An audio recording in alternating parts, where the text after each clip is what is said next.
I wanted to talk this. I really didn't know what to talk about this evening because I've been obsessed as everybody else has, and I thought it was an opposite time. By the way, I completely understand that some folk may not feel the way that we feel, you know, and this is no reflection on you at all. It's just, you know, my own feeling is. I've never had it before. I can't place it. I don't understand it. It's a whole mix of like frustration and anger and sadness and grief and a whole range of stuff that I can't place. But I thought that one way to move forward was to talk about forgiveness. So, prepare to talk about forgiveness. And it's a general talk. It's not specific. It's not aimed at anything. It's just generally about forgiveness, and it could be relevant to something specific in your own life, or your childhood, or something that's happening in work. But I just wanted to talk about it. And so, how I've started it off is that, first of all, what happens when we need to forgive, what causes the need to forgive, is some sense of injustice or unfairness, or worse, violence. But let's just say for most of us, the need to forgive arises out of a sense of injustice and unfairness. And then what arises secondly, the second arrow, as Ken would say, is that we start to experience possibly anger, bitterness, resentment. It doesn't take a lot of thinking to realise that the second arrow doesn't have any particular impact on the first. It doesn't right the injustice and it doesn't right the unfairness. In fact,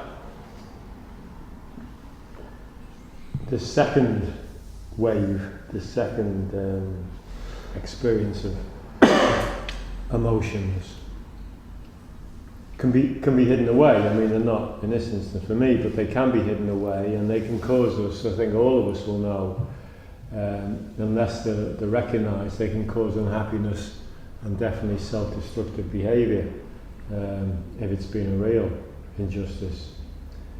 And I need to say that absolutely the forgiveness is not any kind of grim obligation. It's entirely up to each of us, each one of us, to decide, do we want to or not. It's not an obligation. And in fact, some folk can be hurting so much that they can't forgive. And that's okay, you know, for the time being, that's okay. And we need, if we feel like that ourselves, we need to be gentle with ourselves over that. And we need to be gentle with the folk who are feeling they can't forgive.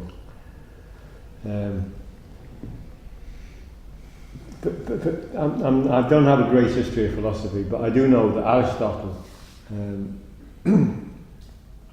saw forgiveness as a moral virtue, you know, concerned with goodness and something that increases our well-being. So, you know, forgiveness is not necessarily one way; it can also increase our own well-being. So, he saw virtue as a magnanimity or a largeness of heart toward those who evidently have not had it toward us. So when we forgive, one of our intentions when we forgive is to strive to diminish the bitterness, anger, resentment, whatever it is that we're experiencing. And we offer goodness to the people that don't hurt us. And as soon as I say that, I can feel it in me, and I'm sure you can feel it in you, that that's not easy. You know, it really isn't easy. We have to work at it. It's a choice that we choose consciously to make, and we have to consciously work at it. It's not just going to arise, you know, and it will come and go. And I suppose it's only the worthwhileness of it is only evident if the outcome for us is a feeling of being more at peace with ourselves. And you know, do we want anger and resentment to dominate, or do we want magnanimity to be our dominant outlook? And I think we can only choose magnanimity if we're in this practice. And the other thing to remember, which is strange, is that some people can be upset by forgiveness. They resent your lack of resentment.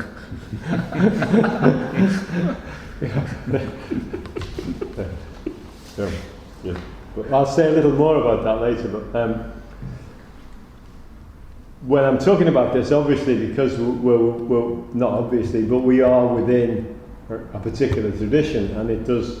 So there is also within the tradition and within Buddhism generally the idea of emptiness, and of course, from the perspective of emptiness, there's no one to offend and nobody to be offended. But we can't experience that and recognise it, we also have to forgive ourselves that. We're all, to a certain degree, subject to the human condition. All of us, to some degree or another. Wherever we are, that's the first place to start forgiveness of ourselves. Wherever we are on that spectrum of the human condition. It's pretty obvious that forgiveness needs to be focused on a person or a community. It's not. We don't need to forgive natural phenomena. Earthquakes are neutral. So we probably put that one aside. We also need to recognise that that forgiveness does not mean we have to agree or excuse the person or the situation.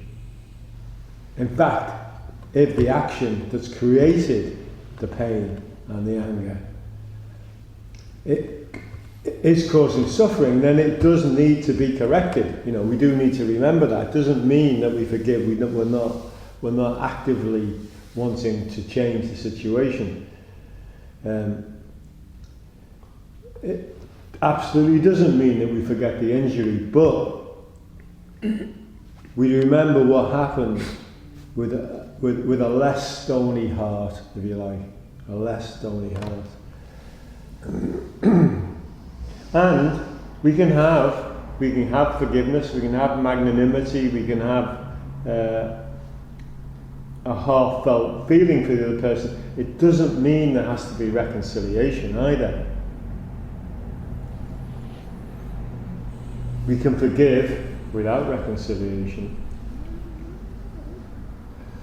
An outcome of that is that we ourselves can be more at peace.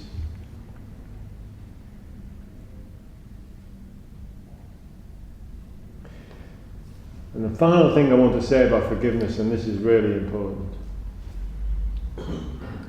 is that your openness and good heart and magnanimity does not mean you're superior. We all share a common humanity, so I think you'll all recognise that some folk can use forgiveness as a kind of power act. We don't do that, we're not going to do that. We're not in a higher category than the other person, and we don't need to diminish them. And the final thing is, you don't need necessarily to forgive. It may be that the exercise of whatever emotion we want to say, resentment, anger, we may need that as a protection at some point from what's happening. But if we hold on to it for a long time, my experience is that it causes unhappiness. So even from a personal point of view, at some point it's worth moving toward letting go of that,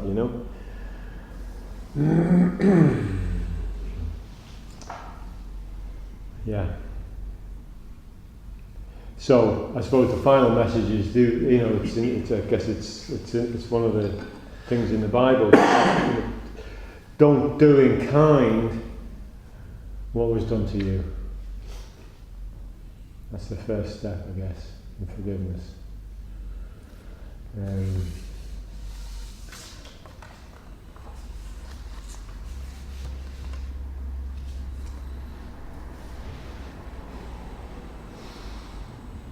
I made a few separate notes that I noted myself that's worth remembering, and then I'll finish. It takes energy. It really does take energy to express and engage in the emotions that have caused the pain that you feel, if there is, about an injustice. And there is, it takes energy, and you can really feeling tired. But from my perspective, it's really worth putting the energy in, because you don't want your life invaded by the negative emotions created by other people.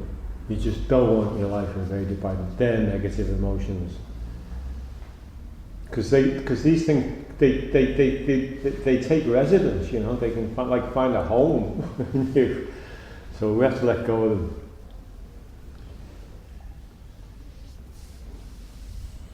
Yeah, that's all I've got to say on that. So, thank you. Thanks. If anybody wants to comment or express their own feelings, I'm very available. One thing that comes up for me around it, and thinking about what's been happening and how I've been feeling about it, is that I think to get to that place of forgiveness, I first got to let myself feel the feelings. Yeah. Totally. Yeah. If I don't, it just becomes spiritual bypassing. Yeah, I'd be here. My very last line, underline, which I missed, was be with all the pains and all the suffering and all the discomfort. Yeah. So thank you for... Because I felt under some pressure by different groups of people to get there quicker.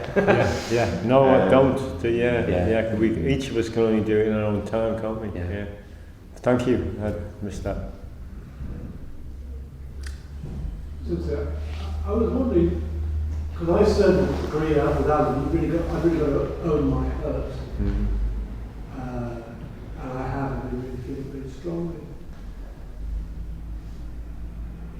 But I wonder to what extent that forgiveness has to be expressed. Or is it just something that I also sit with? Well, I did say that it doesn't mean that you have to accept the situation. It may be that you still want to actively engage in correcting what has caused you suffering. So I don't think it rules out any actions that you choose to take that will ameliorate the situation that created how you feel. I certainly am going to continue to do so. Is that? Yeah. But it's also about expressing the forgiveness as well. Oh, I see. Sorry, I thought you meant the other side. I definitely agree with that. But I wonder to what extent the forgiveness bit remains internal and also has to be expressed. Does it? If the hurt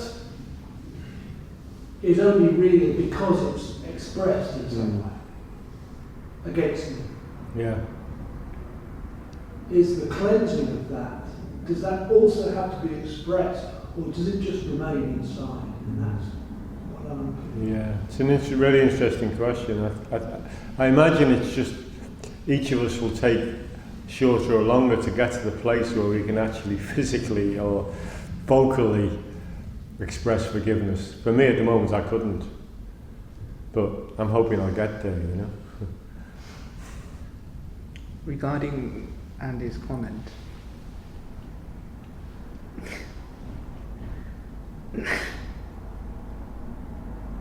my father used to beat me.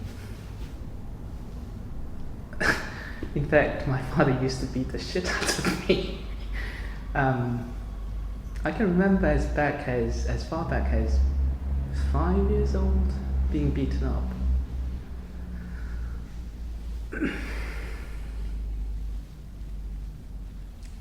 And as you may be able to guess, I had a rocky relationship with him. Never managed to say I love you to my father until I was well into my 30s. And then I kind of saw him getting old, And then at one point he said something along the lines of, "You must be disappointed to see me like this." And I thought, this is not how I want to spend the last years of his life, like this. So I try to be the bigger man and kind of do the thing and, I don't know, be the emptiness and so on and so forth, and just forgive him as kind of I'm supposed to forgive him type thing. And lo and behold, obviously that spectacularly failed. I just couldn't do it. I kind of tried to go through the motion, but it just never really happened. And then one day I just remembered exactly how much I hated him. Just how much I hated his guts. And then I told him, look, the truth is, I really, really hated you. I was ashamed that I went to university with your money. But all I wanted to say was, I love you. So, well, looks like crying is all I do these days in the Sangha, but I think from my experience, the moment I managed to say, look, I really hated you, I really did. From the bottom of my heart, I really despised you. And being able to say that to that person changed it, because everything was at stake. It wasn't like I was trying to be this big man or something. And at the same time, when I finally confessed that to him, I didn't even say I forgive you. All I said was I love you. And that's so. In terms of expressing, I kind of think, and this is my view, but it's not expression of forgiveness that we should think about. It's the expression of love that we should think about. Thank you. Sorry. Thank you. Thank you.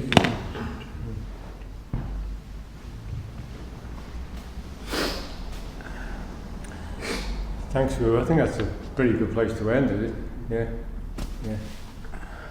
Thank you.